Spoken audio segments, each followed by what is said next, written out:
I'm Trevor McMonagle. On making a library. Anne and I have always been buyers and hoarders of books. I cannot remember the time when I did not feel invitation from any second-hand bookstore, and I have scarcely ever been able to part with a book without regret. In time, this begins to mount up. After we were married, we put our books together and found that we had several shelves of them, in spite of the wastage of travel and movement. When, after 2 years, we moved into our present house, the books were by far the heaviest and bulkiest item of our movement. We lined a small room with shelves from floor to ceiling, spread the books out, and felt we had space for growth. Within 3 or 4 years, we were finding ingenious ways of crowding in new shelves. Within 10 years, the books were crowding us out of the room. Immediately after the war, we built a new and much larger room, this one.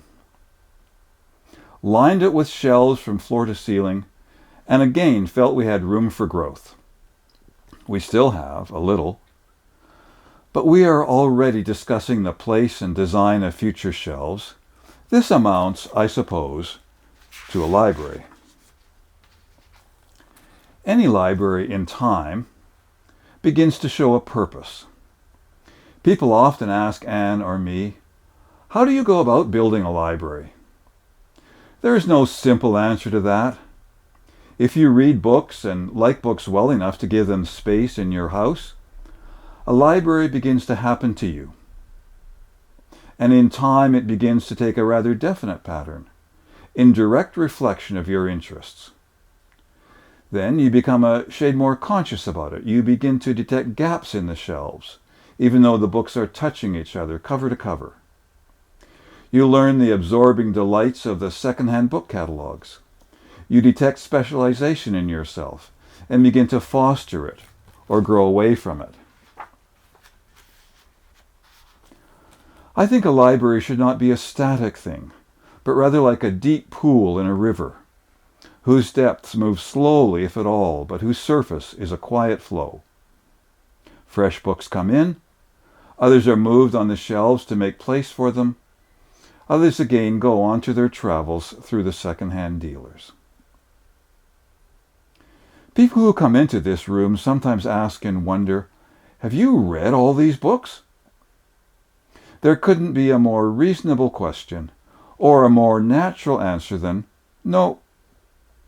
Yet I always feel that I have betrayed the questioner when I say no. He seemed so certain that the answer would be yes, that he would be able to see with his own eyes the head that held such a wealth of knowledge. I sometimes admit to myself now, curiously and reluctantly, there are books here that I shall never read, and still others, read and well loved, that I may never read again.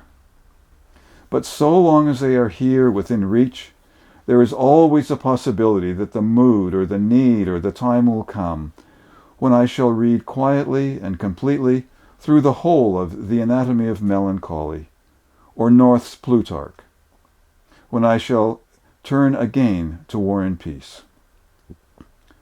One other question, still more flattering, almost as hard to answer negatively, is, did you write all these books?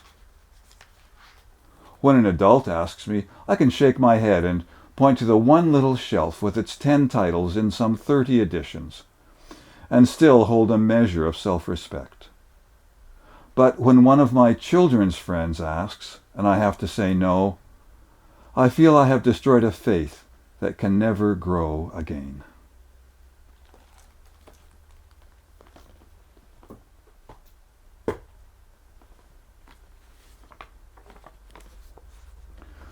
For nearly 40 years, Roderick and Anne Haig-Brown lived on the Campbell River, building a home, a family, a garden, as well as an international reputation.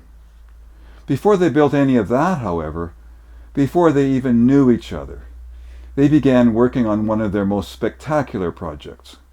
They built a library.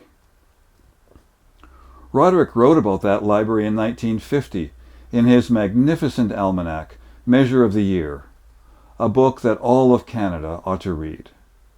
In 2004, Campbell River resident Bob Evans worked with the Alcuin Society to publish this lovely chapbook containing the entire essay entitled On Making a Library from Measure of the Year.